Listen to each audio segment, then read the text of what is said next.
Good morning, students. On the behalf of Sri Simsha College of Commerce, Management and Computer Education, I am Ami Sangvi warmly welcomes all of you. The department is Management, class is BBA Semester 6 and subject is Financial Institutions and Markets. Till today we have completed 4 units. Today we are going to start Unit 5, Institutional Financing Part 2. First lecture છે એટલા માટે નીચે આપ્યું છે Part 1. Syllabus copy. Investment institutions આપણે લેશું first કેટેગરીમાં. Page number 109 પર સિલેબસ કોપી આખી આપેલી છે. કન્ટેન્ટમાં સૌથી પહેલા પહેલી કેટેગરી છે ઇન્વેસ્ટમેન્ટ ઇન્સ્ટિટ્યુશન્સ, એમાં LIC આવશે, લાઈફ ઇન્સ્યોરન્સ કોર્પોરેશન. એમાં introduction, objective, mission, vision, organisation structure, functions or role of LIC. Second છે UTI, unit trust of India, એમાં ઇન્ટ્રોડક્શન આવશે, ઓબ્જેક્ટિવ, મિશન, વિઝન અને ફંક્શન્સ. થર્ડ છે આમાં લાસ્ટ ફોર્મ છે આ કેટેગરીમાં, એ છે જનરલ ઇન્સ્યોરન્સ કોર્પોરેશન GIC. એટલે અહીંયા આપણે ત્રણ ઇન્સ્ટિટ્યુશન જોવાનું છે, જેની અંદર એનું introduction, vision, mission, core values, functions અને રિલેશન. સેકન્ડ કેટેગરી આવે છે રીફાઇનાન્સ ઇન્સ્ટિટ્યુશન. એટલે આપણે ફાઇનાન્શિયલ જોયું, ઇન્વેસ્ટમેન્ટ ઇન્સ્ટિટ્યુશન જોયું, હવે રીફાઇનાન્સ ઇન્સ્ટિટ્યુશન છે. એમાં પહેલું છે નેશનલ હાઉસિંગ બેંક, સેકન્ડ છે national bank of agriculture and rural development, જેને આપણે ટૂંકમાં નાબાર્ડ તરીકે ઓળખીએ છીએ. એમાં એનું introduction, mission, vision, objective, organisation structure અને ફંક્શન્સ વર્કિંગ આપણે જોઈશું. થર્ડ છે કેટેગરી સ્ટેટ લેવલ ઇન્સ્ટિટ્યુશન્સ. તો એમાં રાજ્ય સ્તરે તો સ્ટેટ ફાઇનાન્સ કોર્પોરેશન SFC, એના introduction, objective, function and limitation, અને state industrial development corporation SIDC sorry, એમાં ઇન્ટ્રોડક્શન, ઓબ્જેક્ટિવ અને ફંક્શન્સ કમ્પ્લીટ કરીએ એટલે આપણું યુનિટ કમ્પ્લીટ થશે.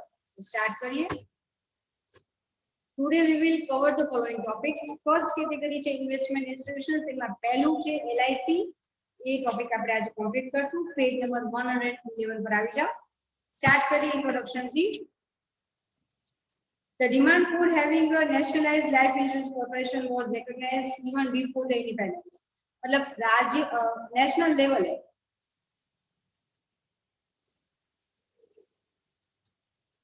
લાઈફ ઇન્સ્યોરન્સ કોર્પોરેશન ની જરૂર ભવિષ્યમાં પડવાની છે, એ ઇન્ડિપેન્ડન્સ પહેલા આઈડિયા આવી ગયો.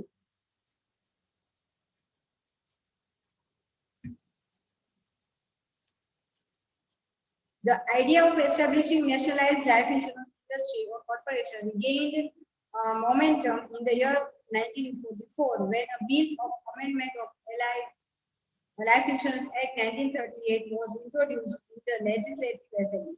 1944 ની અંદર આને એક પ્રોપર એનો એક આઈડિયા છે એ ડેવલપ થયો અને એને સ્પીડ મળી જ્યારે 1944 ની અંદર બિલ પાસ થયું, amendment of life insurance act 1938. 1938 માં જે લાઈફ ઇન્સ્યોરન્સ એક્ટ હતો એમાં changes માંગેલું was introduced in the Legislative Assembly.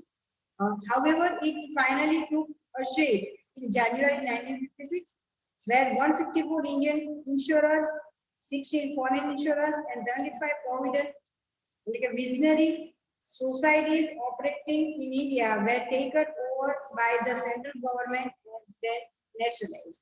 એટલે અહીંયા આની અંદર ફાઇનલી 1956 માં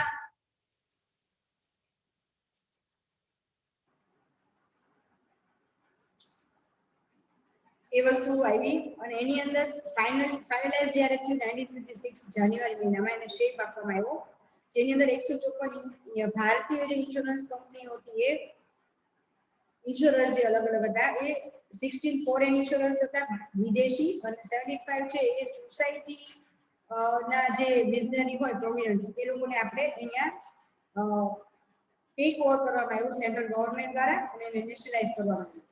On 1st September 1956, LIC of India came into existence as an autonomous body with 5 regional offices, 33 divisional offices, and 212 branches and sub offices all over the India at 97 centers. એટલે અહીંયા એ 1 September 1956 માં LIC કોર્પોરેશનની સ્થાપના કરવામાં આવી અને એમાં આના ઉપર દર્શાવ્યું આપણે વાત થઈ એ પ્રમાણે અલગ અલગ બ્રાન્ચીસ ઓફિસીસ અને મેઇન ઓફિસીસ રિજનલ ઓફિસીસ એને બનાવ્યા. Today LIC functions with the 2048 fully computerized branch office. શરૂઆત આપણે નાના પાયેથી હતી પણ અત્યારે હાલની તારીખમાં LIC છે એ 2048 જેટલી એની કોમ્પ્યુટરાઇઝ ફુલી કોમ્પ્યુટરાઇઝ બ્રાન્ચીસ છે. 113 divisional offices and 8 zonal offices, 1,381 satellite offices and corporate offices. So આટલા મોટા પાયે અત્યારે એનો ગ્રોથ થઈ ગયો છે.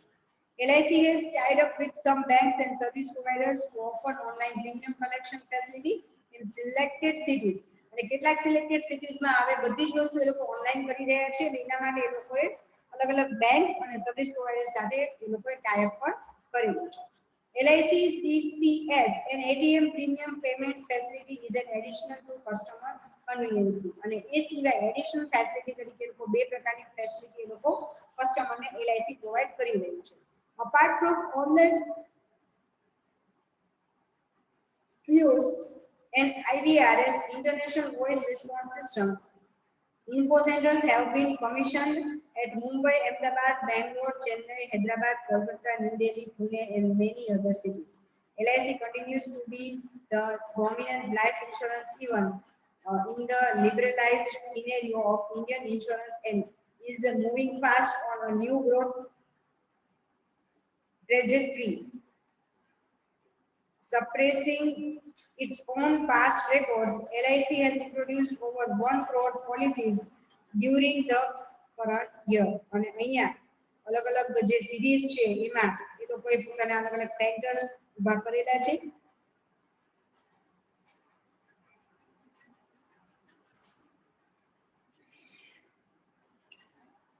અને એની અંદર 1 કરોડથી વધારે એ એક વર્ષની અંદર એ નોર્મલી પોલિસીઝ છે નવી ઇશ્યુ કરતા હોય છે. આ વર્ષના દરમિયાન એ લોકોએ 1 કરોડથી વધારે પોલિસી ઇશ્યુ કરી છે. સેકન્ડ લઈ લઈએ એનું objectives. Wide spread distribution of life insurance, mobilisation of savings, optimum utilisation of reasonable return. આ ત્રણ મેઇન એના ઓબ્જેક્ટિવ છે. પહેલું લઈએ wide spread distribution of LIC. The prime objective of LIC of India is to spread LIC life insurance widely, especially in rural areas, to the socially and economically backward classes with a view to reaching all insurable persons in the country and providing them adequate financial coverage against the death at a reasonable cost. તો અહીંયા સૌથી પહેલું એમનું એમ એ હતું કે ભારતના ખૂણે ખૂણે ગામડે ગામડે દરેક લોકો સુધી આ માહિતી પહોંચાડવી અને ગામડામાં રહેલી અંતરિયાળ ગામડામાં રહેલી વ્યક્તિ હોય તો એને પણ મિનિમમ ઓછામાં ઓછા ખર્ચે એને ઇન્સ્યોરન્સ પ્રોવાઇડ કરવું. Mobilisation of savings. બીજી વાત એ છે આજે તમે પોલિસી લો છો તો એમાં ઘણી બધી પોલિસીઝ એવી હોય છે કે જે તમને સેવિંગની ફેસિલિટી પણ પ્રોવાઇડ કરે છે. લોકો બચત કરતા થાય એમને બચત કરેલો રૂપિયો છે એક જગ્યાએ પડ્યો હોય એ મોબાઈલ મતલબ કે મૂવ થતો રહે તો એ પણ એનો એક એમ છે. Yet another crucial objective of LIC is to mobilize the small savings of common people to more productive purposes. मतलब નાના નાના લોકો કે ટીપે ટીપે સરોવર ભરે એમ એક એક વ્યક્તિ જ્યારે પોતાનું સેવિંગ માંથી અમુક વસ્તુ પોતે વીમાનો પ્રીમિયમ તરીકે LIC પ્રીમિયમ તરીકે લોકો આપશે અને ઈ LIC ની કંપનીમાં જમા થાય પછી એ લોકો એનું બીજે ક્યાંક ઇન્વેસ્ટમેન્ટ LIC કંપનીમાં ક્યાંક ઇન્વેસ્ટમેન્ટ કરશે ને તો ઇન શોર્ટ રૂપિયો એક જગ્યાએ પડ્યો રહેવાને બદલે રૂપિયો છે એ મૂવ થશે. Insurance companies play a crucial role of gap filter by channelizing small savings of public to investors or investment avenues which are important for national development. So in short, જ્યાં પણ રૂપિયો પડ્યો રહેશે ને ત્યાં ગ્રોથ અટકી જવાનો. આજે દરેકને ખ્યાલ છે જે ડેવલપિંગ કન્ટ્રીઝ છે એમાં નવી નવી ઓપોર્ચ્યુનિટીઝ તો આવે છે પણ એ ઓપોર્ચ્યુનિટીને ગ્રેબ કરવા માટે તમારી પાસે હંમેશા તમે ફાઇનાન્શિયલી રેડી હોવા જોઈએ. તો શોર્ટ ટર્મ ને લોંગ ટર્મ अलग अलग फाइनेंस रिक्वायरमेंट हमेशा कंपनीज ने कॉर्पोरेशंस ने लोगों ने રહેવાની. તો આ જે ગેપ છે ડિમાન્ડ અને સપ્લાય ઓફ મની તો આ રીતે LIC કોર્પોરેશન નો આઈફોડ દ્વારા જે એક જગ્યાએ પડ્યો રહે છે સ્થિર રૂપિયો એને મોબાઈલાઇઝિંગ કરે છે અને જે ડિમાન્ડ અને સપ્લાયનો જે ગેપ છે એ ગેપ ઘટાડે છે. Third point, optimum utilisation and reasonable return. Maximum એનું યુટિલાઇઝેશન કરવાનું અને રીઝનેબલ રિટર્ન, લોકોએ જે ઇન્વેસ્ટમેન્ટ કર્યું છે એને પ્રોપર return provide કરવાનું. LIC of India tries to develop funds in such a way that investors get the funds at right time and in adequate quantity, which helps them in utilizing money to its best advantage. તો અહીંયા investors મતલબ તમે જ્યારે કોઈ પણ વસ્તુ invest કરો છો તો તમને પ્રોપર અમાઉન્ટમાં તમને રિટર્ન મળી રહે. In other words, funds should be deployed to the best advantage of the investors as well as the community as a whole, keeping in view national priorities and obligations of attractive return. એટલે અહીંયા તમે investment તરીકે LIC માં તમારે ગણવાનું રહેશે. તમે premium ભરો છો તો સામે તમને રિટર્ન પણ મળે છે. First point, conduct business with utmost economy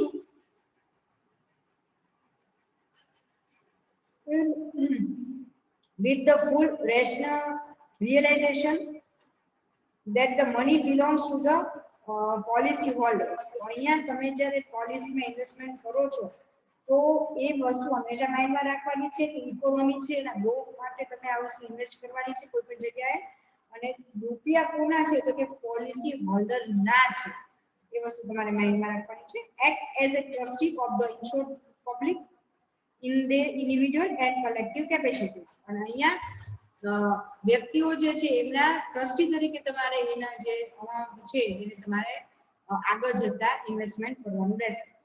Meet the various life insurance needs of the community and that would arise in the changing social and economic environment. તો અહીંયા તમારી જે લાઈફ ઇન્સ્યોરન્સ નીડ છે કોઈ પણ સમાજની વાત હોય, વ્યક્તિગત વાત હોય કે અત્યારે કેવા શું માંગે છે, અલગ અલગ પ્રકારના સામાજિક અને આર્થિક પરિવર્તનો આવતા રહે છે. ચેન્જિંગ એન્વાયરમેન્ટ છે, કોઈ વસ્તુ ફિક્સ નથી હોતી. તો એવા ટાઈમે તમે તમારા ફેમિલીને તમારા ગયા પછી ફાઇનાન્શિયલ સિક્યોરિટી તમે પ્રોવાઈડ કરી શકતા હોય તો તમે નિરાંતે કામ કરી શકો. તો એ વસ્તુ માઇન્ડમાં રાખવાની છે. અશ્યોરન્સ દેવાની વાત છે. Involve all public working in the corporation to the best of their capabilities in furthering the interest of insured public by providing efficient service with courtesy. તો અહીંયા તમારે પબ્લિક વર્કિંગ છે મતલબ એમાં દરેક પ્રકારનું ઇન્વોલ્વમેન્ટ થશે. Best of their capacity in furthering the interest of insured public. તમે ઇન શોર્ટ એ લોકો પબ્લિકે જે ઇન્વેસ્ટમેન્ટ કર્યું છે પોલિસીની અંદર એને બેસ્ટ રિટર્ન આપવાનો પ્રયત્ન તમારે કરવાનો છે. Promote amongst all agents and employees of the corporation a sense of participation, pride and job satisfaction through the discharge of their duties with dedication towards the achievement of corporation objective. તો અહીંયા LIC છે એમાં કોઈ વ્યક્તિ pad employ નથી. અહીંયા almost બધું છે એજન્ટ શું કામ થતું હોય છે. લાઈફ ઇન્સ્યોરન્સ પોલિસી જે LIC છે એના એજન્ટ હોય અલગ અલગ. એ એજન્ટ છે એ વીમા લાવે, પોલિસીઝ લાવે અને એમને પ્રોપર રિટર્ન આપવામાં આવે છે. તો એના માટે આ તમને બેનિફિટ મળે છે. તો એ લોકોને યોગ્ય બેનિફિટ આપવો એનો ઓબ્જેક્ટિવ ગણાય છે. કારણ કે અલ્ટિમેટલી વીમા લાવનાર વ્યક્તિ છે એજન્ટ છે, એટલે એજન્ટને તમે proper commission proper amount return ની આપશો તો એ વધુ ને વધુ વીમા લાવશે. નેક્સ્ટ લઈ લઈએ 1.3 મિશન, પેજ નંબર 113 ઉપર. Ensure and enhance the quality of life of people through financial security by providing products and services of aspired attributes with competitive returns and by rendering resources for economic development. તો અહીંયા પહેલી વસ્તુ તો એ કે તમે જે લોકો છે એને ક્વોલિટી ઓફ લાઈફ મતલબ એશ્યોરન્સ પ્રોવાઈડ કરો છો કે તમે અત્યારે તમારું કામ ડેડિકેટલી કરો, કોઈ પણ ઇશ્યુઝ થશે, તમે ડેથ થાય છે તો તમારા ફેમિલી મેમ્બર્સને ફાઇનાન્શિયલ સપોર્ટ અમે આપશું. તમે આટલાનો વીમો લીધો છે તો તમારા ડેથ પછી આટલું વીમો રૂપિયા એને મળશે. તો અલગ અલગ પ્રકારની તમે પ્રોડક્ટ્સ અને સર્વિસીસ પ્રોવાઈડ કરો છો અને સાથે સાથે એ લોકોને રિટર્ન પણ સારું એના પર મળે છે અને એનાથી તમે એક ઇન્સ્યોરન્સ એ લોકોને પ્રોવાઈડ કરો છો. આ એક મિશન છે.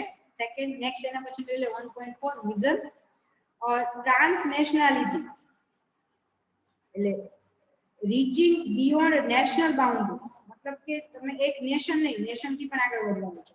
Competitive financial conglomerate of significance to societies and pride of India. તો આ એનું વિઝન છે કે માત્ર દેશ નહીં, દેશની આગળ વધીને પણ તમારે આ વસ્તુ ગ્રો કરવાનો છે. નેક્સ્ટ લઈ લઈએ છીએ ઓર્ગેનાઇઝેશન સ્ટ્રક્ચર. તો તમારી ટેક્સ્ટ બુકમાં ઓર્ગેનાઇઝેશન સ્ટ્રક્ચર આપી દીધું છે. આપણે તમે ટેક્સ્ટ બુકમાં જોઈ લેશો. વેઇટ ચલો આપણે બનાવી નાખીએ.